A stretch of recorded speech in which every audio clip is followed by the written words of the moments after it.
Hello everyone, triple a bright academy के YouTube channel पर आप सभी का स्वागत है। आज हम फिर से कुछ इंपॉर्टेंट क्वेश्चंस करेंगे। किससे related? HP TET LT paper हुआ था 2024 का। इससे रिलेटेड जो जो क्वेश्चन हमारे पेपर में बनते हैं उनके बारे में हम यहाँ पर बात करना शुरू करेंगे, ठीक है। तो आई होप आपने पहले इसके बारे में अच्छे तरीके से पहले प्रीवियस वीडियोज़ आपने देखी होंगी, क्योंकि बेटा जो प्रीवियस क्वेश्चन है, देखो हम आपको कई बार क्लासेस में भी ये चीज़ क्लियर करते हैं कि स्टेट उतना सही है तो जीके जो है, जीके बोलने का मतलब है जो उसका डेटा है वो भी उतना ही रहेगा, बस करंट ऐड होता रहता है आपके पास और एक बजट आ जाता है एचपी का, अलग से एक इकोनॉमिक सर्वे पढ़ना पड़ता है, बट अदरवाइज आपको सारे क्वेश्चन लगभग रिपीट होते हुए दिखेंगे, ठीक है। तो चलिए स्टार्ट करते हैं। आपके पास पहला इंपॉर्टेंट क्वेश्चन जो कि किससे डील करता है हमारे पास यहाँ पूछा गया है आपसे कि At which of the following place did Rabindranath Tagore spend some month in Himachal Pradesh? ठीक है, अब ऑप्शंस भी आपके पास हैं, आंसर भी आपके पास है, ठीक है। ऑप्शन क्या क्या है? रामपुर, ऊना, नालागढ़ और डलहौजी, ठीक है। अब यहाँ पे थोड़ा सा इस चीज़ पे जोर देते हैं और रविंद्रनाथ टैगोर से बनने वाले क्वेश्चंस को भी देखते हैं, ठीक है। अगर आप करंट अफेयर फॉलो कर रहे हैं, तो रविंद्रनाथ टैगोर की जब आप बात करते हैं तो आप सबको पता होगा, इन्होंने एक ऑर्गेनाइजेशन तो नहीं कहते हैं पर क्या बनाया था? शांति निकेतन बनाया था। आप सबने पढ़ा होगा इसके बारे में, शांति निकेतन के बारे में। तो जब आप शांति निकेतन की बात करते हैं तो शांति निकेतन पिछले साल क्या बनी है हमारे पास? One of the UNESCO site बनी है। अगर आप सबने पढ़ा होगा तो क्या बनी है ये हमारे पास? One of the UNESCO site हमें देखने को मिलती है। तो एक क्वेश्चन तो आप करंट का जोड़ लेंगे इनके साथ, रविंद्रनाथ टैगोर के साथ। इन्हीं को नोबेल पीस प्राइज या नोबेल प्राइज भी मिल चुका है, ध्यान रखना है आपने। और कब मिला था? 1913 में। और किसके लिए मिला था? तो इनकी एक नोवेल आती है, नोवेल का नाम आता है आपके पास गीतांजलि। क्या नाम आता है उसका? गीतांजलि। ये आपको यहाँ पर क्लियर रखना है, ठीक है। चलिए, इनको अंग्रेजों ने एक टाइटल भी दिया था, वो टाइटल कौन सा था? तो आपको याद रखना है, टाइटल था नाइटहुड। क्या टाइटल था ये? नाइटहुड। और इस नाइटहुड का टाइटल इनको दिया जाता है 1915 के आसपास। और ये इस टाइटल को क्या कर देते हैं? छोड़ भी देते हैं, रनाउंस कर देते हैं। कब? 1919 में, जब जलियांवाला बाग कांड होता है, ठीक है। चलिए अब आते हैं इसी के साथ अपने क्वेश्चन पे। थोड़े फैक्ट हमेशा सीखा करिए, तभी आपको याद रहेगा, ठीक है। और अगर आपको पता हो तो ये महात्मा गांधी के बहुत अच्छे दोस्त भी थे और महात्मा गांधी ने इनको और माना जाता है कि इन्होंने ही महात्मा गांधी को टाइटल दिया था महात्मा का, ठीक है। तो एक क्वेश्चन आपके पास और बन गया। और दूसरा आप क्या याद कर सकते हैं कि इन्होंने कहाँ पे टाइम बिताया है? तो आपको याद रखना है डलहौजी। और जब भी आप डलहौजी की बात करते हैं तो डलहौजी कहाँ पर आता है? चंबा डिस्ट्रिक्ट में हमें देखने को मिलता है, ठीक है। हो गया क्वेश्चन एक आपके पास, याद रखेंगे। मोस्ट इंपॉर्टेंट मतलब इंपॉर्टेंट है, पढ़ना जरूरी है आपके लिए। अगला, monkey valley is in which district? ठीक है, जब आप चंबा डिस्ट्रिक्ट की बात करते हैं तो चंबा डिस्ट्रिक्ट में घाटी आती है, जिस घाटी का नाम आता है बंदर घाटी, ठीक है। बंदर भी कह लो इसको, या फिर आप मोंकी भी कह सकते हैं। और इसका नाम बंदर या फिर मोंकी वैली क्यों है बेटा? तो ये आपको क्लियर रखना है। क्यों? क्योंकि पहले लोग, देखो बेटा, पहले रोड वगैरह का इतना एक्सेस तो नहीं होता होगा, तो एक छोर से दूसरे छोर जाने के लिए वो पहाड़ चढ़ के जाते थे, तो क्रॉल करके जाते थे। इसीलिए इस जगह का नाम क्या आता है, या इस घाटी का नाम क्या आता है आपके पास? बंदर घाटी। क्या नाम आता है इसका आपके पास? आपको याद रखना है, इसका नाम आता है हमारे पास बंदर घाटी, ठीक है। ये आपको यहाँ पर क्लियर रखना है। और कहाँ पर मिलती है ये बंदर घाटी हमें? तो आप याद रखेंगे कहाँ पर आती है? चंबा में। और चंबा के भी अगर स्पेसिफिक पूछ लेगा तो स्पेसिफिक आपको ध्यान रखना पड़ेगा, भरमौर में आती है, ठीक है। कहाँ पर आ जाएगी? It lies in Bharmour. ये आप याद यहाँ पर रखेंगे, ठीक है। उसके अलावा चंबा में और भी बहुत इंपॉर्टेंट वैलीज है, उसमें से एक वैली है, आप सबको पता है कौन सी आती है? चुराह। आप सबने सुनी हुई है चुराह वैली। उसके अलावा एक आती है रावी घाटी, ध्यान रखेंगे आप। रावी घाटी कोई चंबा घाटी भी कहा जाता है, आप सबने पढ़ा होगा। रावी घाटी कोई क्या कहते हैं हम यहाँ पे? चंबा घाटी। उसके अलावा पांगी घाटी आ जाती है, और भी बहुत सारी घाटियाँ जो हमें कहाँ देखने को मिलती हैं? चंबा डिस्ट्रिक्ट में देखने को मिलती है, ठीक है। क्लियर हो गया आपके पास? चंबा की जब आप बात करते हैं, अब चंबा से 2-4 क्वेश्चन सीखते हैं, ठीक है, ध्यान देते हैं। आप सबको पता होगा बच्चे भूरी सिंह म्यूजियम के बारे में, ठीक है। भूरी सिंह म्यूजियम की स्थापना कब की गई थी? तो आप याद रखेंगे 1908 में। तो हमारे प्रदेश में आज़ादी से पहले भी क्या चल रहा था यहाँ पर? तो एक अब हमारे पास एक म्यूजियम था, वो आपको ध्यान रखना है, क्या नाम था उसका, भूरी सिंह म्यूजियम। इस भूरी सिंह म्यूजियम में बहुत सारे सिक्के रखे गए हैं अगर हम बात करते हैं, और जो वो सिक्के मिले हैं वो सिक्के किसके हैं बच्चा, तो वो सिक्के इंडो ग्रीक्स के हैं। किसके सिक्के हैं, वो इंडो ग्रीक्स के। और कौन से गांव से मिले हैं, तो एक आएगा आपके पास सरोल विलेज, ठीक है, याद रखना है, और एक आएगा सरोल लचोरी, हाँ, और एक आ जाएगा आपके पास लचोरी विलेज, ठीक है। तो सरोल और लचोरी विलेज से आपको क्या देखने को मिलते हैं, इंडो ग्रीक्स के सिक्के देखने को मिलते हैं, ठीक है।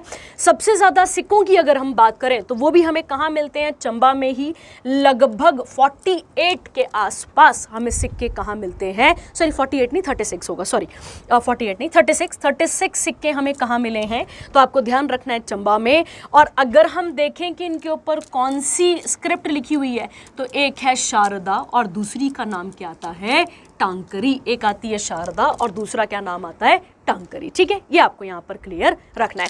पिछले जब मैंने पहली वीडियो हमने आपके पास एक पहली वीडियो अपलोड करी थी, मैंने आपको उसी वीडियो पे चंबा से और फैक्ट बताए थे। तो अगर आप वीडियो रेगुलर देख रहे हैं तो आप पुरानी वाली के साथ इस वाली का कनेक्शन बैठा सकते हैं, जो कि मोस्ट इंपॉर्टेंट हो जाएगा, ठीक है। चलिए अगला देखते हैं। अगला क्वेश्चन क्या आता है, झांकी is the folk dance of which district. अगर आप नोटिस कर रहे हैं तो शुरू के जो 3 क्वेश्चन हैं, तीनों के तीनों क्वेश्चन हमें कहाँ से देखने को मिल रहे हैं, तीनों के तीनों क्वेश्चन हमें देखने को मिल रहे हैं कहाँ से, चंबा डिस्ट्रिक्ट से ही देखने को मिल रहे हैं। ये आपको यहाँ पर याद रखना है, ठीक है। देखिए अगर आपको याद हो तो मैंने आपको दंडरास एक डांस बताया था, बिल्कुल शुरू की वीडियो पे बताया था, ठीक है।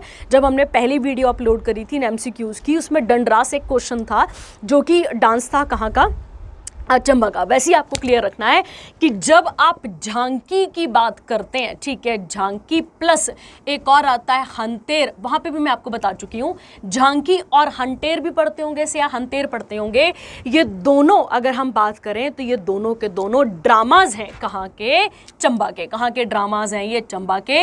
अब यहाँ क्वेश्चन क्या पूछा था, ये देखो कि झांकी फोक डांस भी है, तो ड्रामा और डांस थोड़े से एक दूसरे को ओवरलैप भी करते हैं, तो आपको ध्यान रखना है। और इसका आंसर भी क्या आना था आपके पास, चंबा, ठीक है। क्या आंसर आना था आपके पास, चंबा। तो शुरू के 3 क्वेश्चन हमने क्या देखे चंबा डिस्ट्रिक्ट के साथ। पहला हमने क्या देखा कि रविंद्रनाथ टैगोर जो हैं वो कहाँ पर आए थे, तो वो चंबा में आए थे। वो अपने पिताजी के साथ घूम रहे थे, तो उनके पिताजी उन्हें अमृतसर वगैरह भी लेकर गए थे, और उसमें से एक टाइम पर उन्हें वो कहाँ लेकर गए हैं, तो चंबा भी। और मैं ईयर पे थोड़ा सा कंफर्म नहीं हूँ, 1873 के आसपास ही वो अपने बेटे को कहाँ घुमाने ले गए थे, डलहौजी भी, ठीक है। अगला क्वेश्चन क्या था आपके पास, मोंकी वैली। और मोंकी वैली वाला क्वेश्चन मैंने अभी आपको क्लियर करा कि मोंकी वैली जब भी आएगा, जिसे बंदर घाटी भी कहते हैं, उसके अलावा और भी बहुत सारी घाटियां हैं कहाँ पर, चंबा में, ठीक है। आप मुझे बताएंगे हनी और मिल्क वैली किसे कहा जाता है, ठीक है। चलिए अगला क्वेश्चन आता है आपके पास, धामी फायरिंग ट्रेजेडी कब हुई थी हमारे पास। ऑप्शन क्या क्या, 1938, 39, 42, 54, ठीक है। इसका थोड़ा सा आपको पहले एक बैकग्राउंड तैयार करना पड़ेगा, और उस बैकग्राउंड के साथ आप समझ पाएंगे कि क्या क्या प्रॉब्लम वहां पर रही होगी, ठीक है। ध्यान से समझते हैं और देखते हैं क्या बात रही होगी, ठीक है। समझते हैं। जब आप धामी की बात करते हैं, ठीक है, ध्यान देंगे, जब आप धामी की बात करते हैं तो धामी कहां पर आता है, तो धामी शिमला में आता है, पहला क्वेश्चन, ठीक है। तो धामी कहां पर आता है, तो आप याद रखेंगे कहां पर आता है, शिमला में। और जब हम धामी की बात करते हैं तो धामी की कैपिटल का नाम है हलोग। धामी की कैपिटल का नाम क्या है, हलोग। ये भी आपने यहां पर क्लियर रखना है। एक क्वेश्चन रहा है इससे भी कि धामी किसके डिसेंडेंट ने एस्टैब्लिश करी थी, तो आपको याद रखना है पृथ्वीराज चौहान। नाम सुना है आप सबने इनका, किससे लड़े थे ये, मोहम्मद गौरी से, आपने पढ़ा है। तो क्या लिखा आपने यहाँ पर, पृथ्वीराज चौहान के जो डिसेंडेंट हुए उन्होंने किसकी स्थापना करी थी, धामी की स्थापना करी थी। और धामी की कैपिटल क्या आती है, हलोग आती है, ठीक है।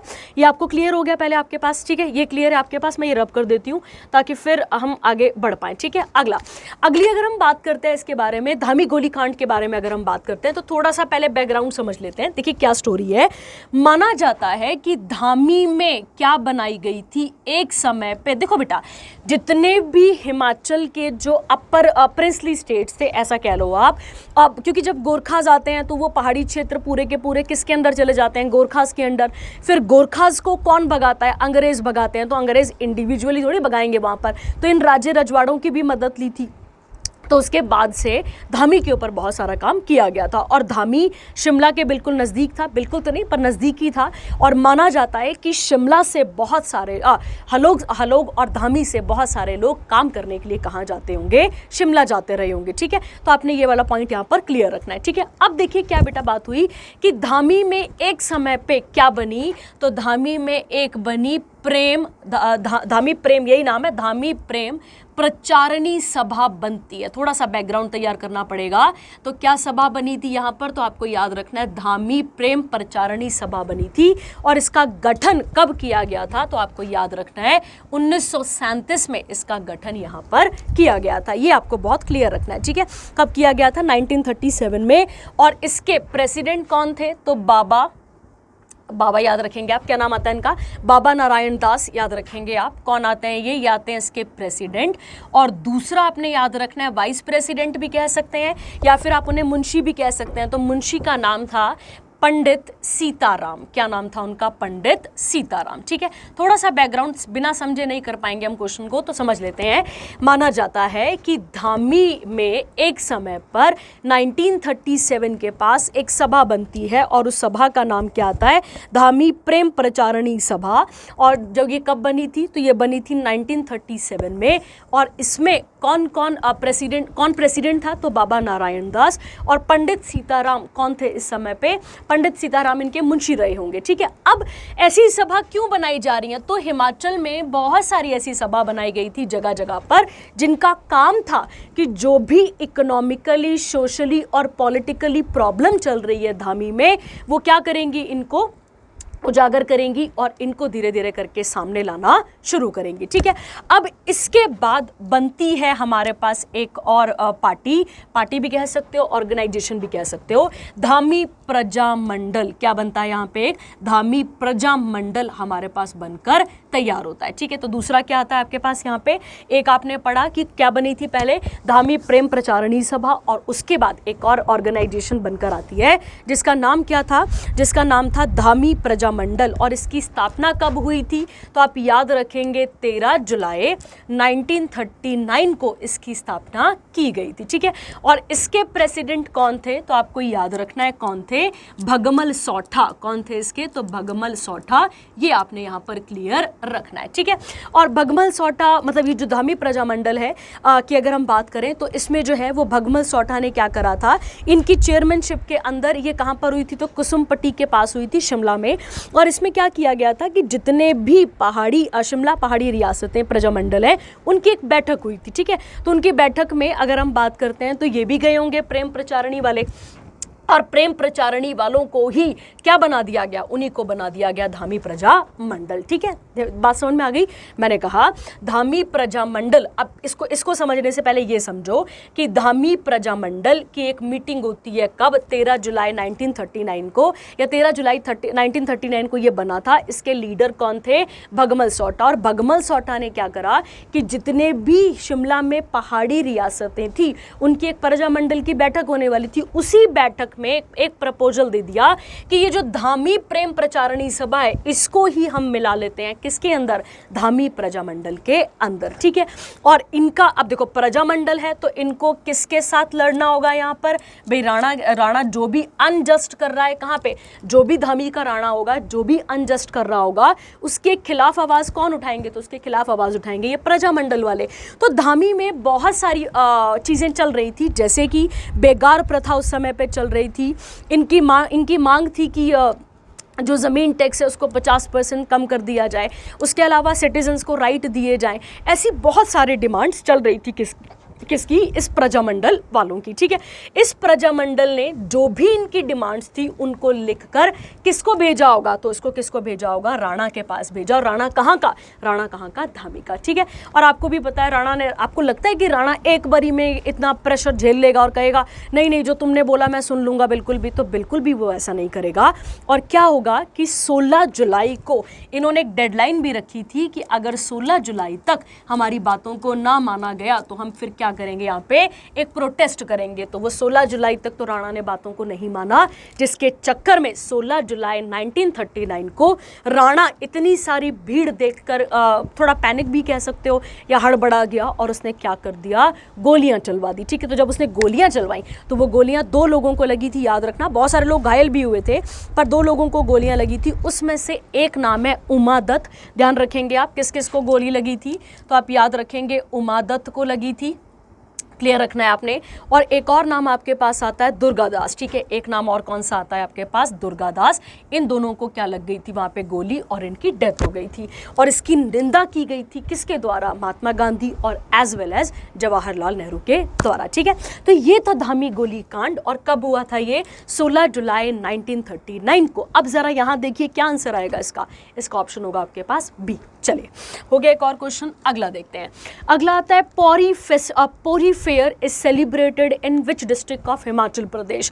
कई बार पौरी ऐसे भी लिखा हुआ है, तो कई बार पौरी भी लिखा हुआ है, PAURI। ठीक है, तो आप देख लेंगे इसको। और ये कहाँ पर सेलिब्रेट किया जाता है, तो आपको ध्यान रखना है किस डिस्ट्रिक्ट में मनाया जाता है। तो ये मनाया जाता है कहाँ पर, लाहौल स्पीति में। कहाँ पर मनाया जाता है, लाहौल स्पीति में।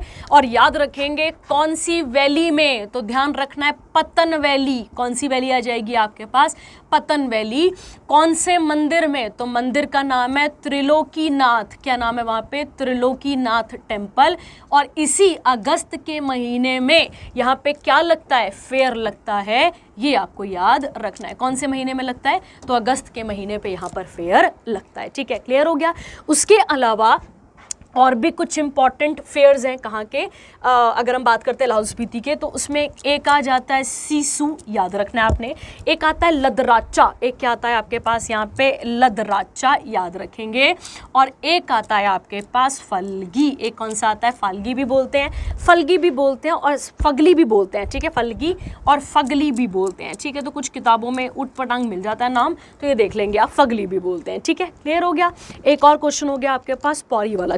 ठीक है, चलिए आगे बढ़ते हैं। अगला आता है when was tourism corporation established in Himachal Pradesh.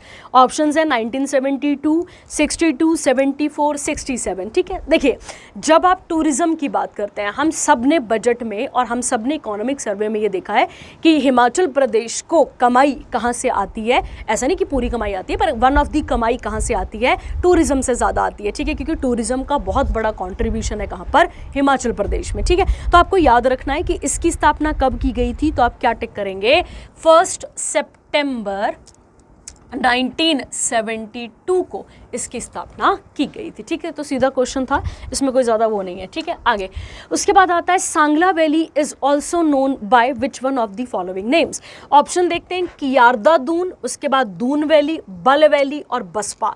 ध्यान देंगे आप, बसपा वैली का ही दूसरा नाम है आपके पास कौन सा, सांगला।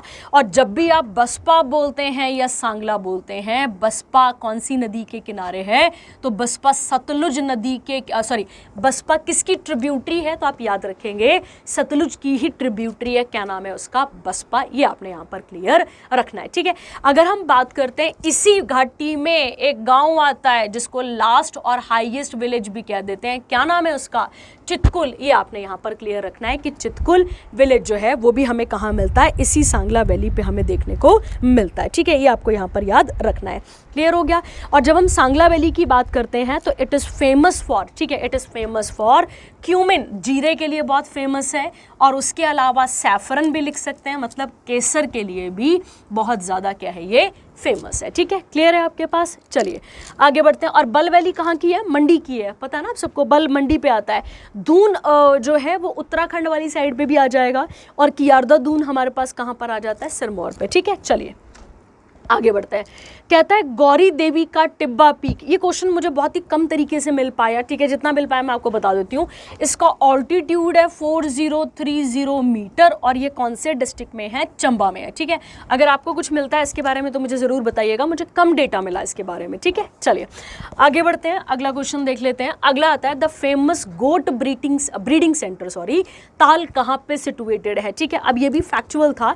अगर आप एक एक डिस्ट्रिक्ट की इकोनॉमी को पढ़ेंगे, एक एक डिस्ट्रिक्ट की इकोनॉमी अच्छे से पढ़नी पड़ेगी, क्योंकि हर डिस्ट्रिक्ट का भारत की, अब हिमाचल की इकोनॉमी में एक अलग सा ही कंट्रीब्यूशन है, ठीक है। तो आप देखेंगे यहाँ पे ताल कहाँ पर है, तो ताल एक्चुअली में कहाँ पर है, हमीरपुर पे। आप मुझे बताएंगे कि हमीरपुर की स्थापना कब हुई थी और कौन से डिस्ट्रिक्ट से अलग करके किसे बनाया गया था, हमीरपुर को बनाया गया था, ये आप मुझे बताएंगे, ठीक है।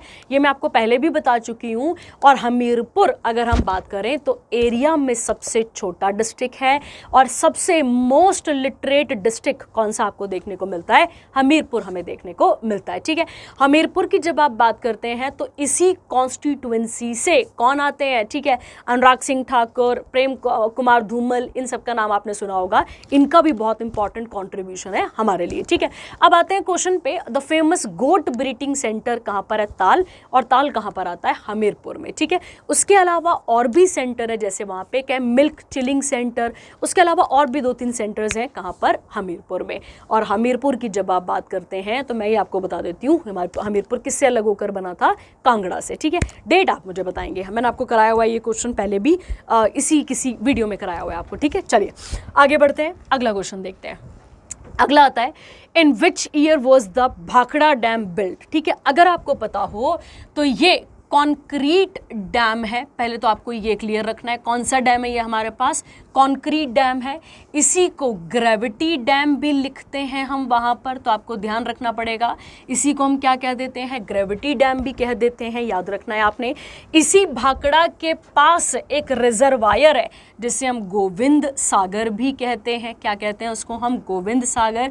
और इसी के नाम पर फिर हिमाचल प्रदेश की एक आर्टिफिशियल लेक बनती है और उस आर्टिफिशियल लेक का नाम है गोविंद सागर लेक, जो कि ऊना और बिलासपुर पे लाए करती है, ठीक है। आप सबको पता होगा। अब आता है ईयर की बात करते हैं, तो लिखा है 1963, 65, 71, 75, ठीक है।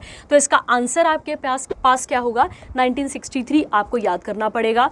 और मैंने आपको पिछले ही लेक्चर पे क्वेश्चन भी बताया था, टेम्पल ऑफ रिसर्जेंट इंडिया, ठीक है, याद रखना है। ये किसने कहा था, तो ये जवाहरलाल नेहरू ने कहा था। किसको, इन डैम्स को, क्योंकि माना जाता है कि इन डैम्स ने लोगों को रोजगार, लोगों को बहुत सारी चीज़ें प्रोवाइड करी हैं। इस सेंस में इसको क्या बोला जाता है, रिसर्जेंट इंडिया के नाम से जाना जाता है, ठीक है। चलिए अगला, तो और भाखड़ा अगर हम बात करें तो कहाँ पर आता है, देखो बॉर्डर पे ही है, हिमाचल और पंजाब के, है ना। आगे, who is the current governor of Himachal Pradesh, बिल्कुल फैक्चुअल क्वेश्चन, कोई घुमाने वाला नहीं था, हम सबको पता है।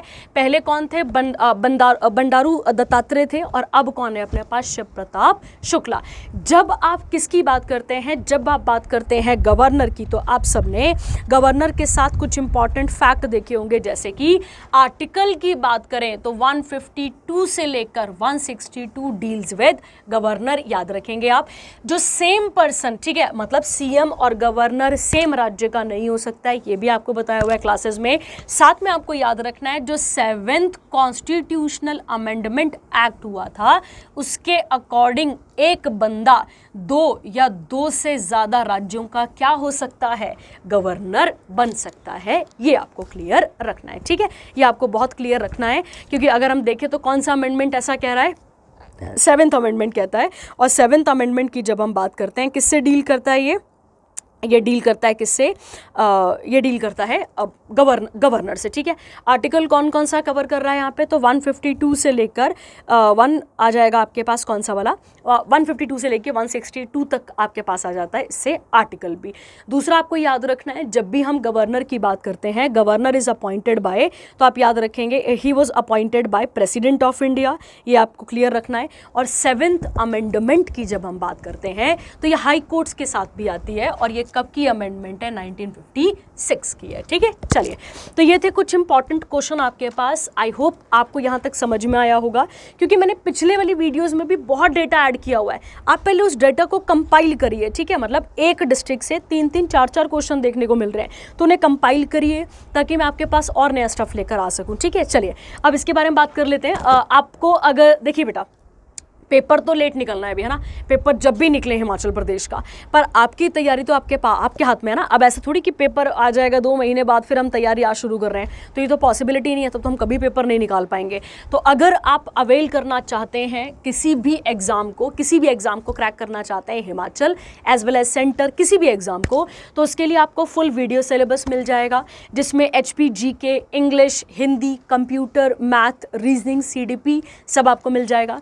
आपको PDF नोट्स मिल जाएंगे, किसमें, इंग्लिश मीडियम में मिल सकते हैं। क्वालिटी आप देख ही रहे होंगे वीडियोस पे। उसके अलावा अगर आप देखें तो आप इसे ब्राइट की ऐप से डायरेक्टली परचेज कर सकते हैं, और ऐप का नाम है AAA ब्राइट एकेडमी, ठीक है, जो कि app Android as well as iPhone पे भी अवेलेबल है।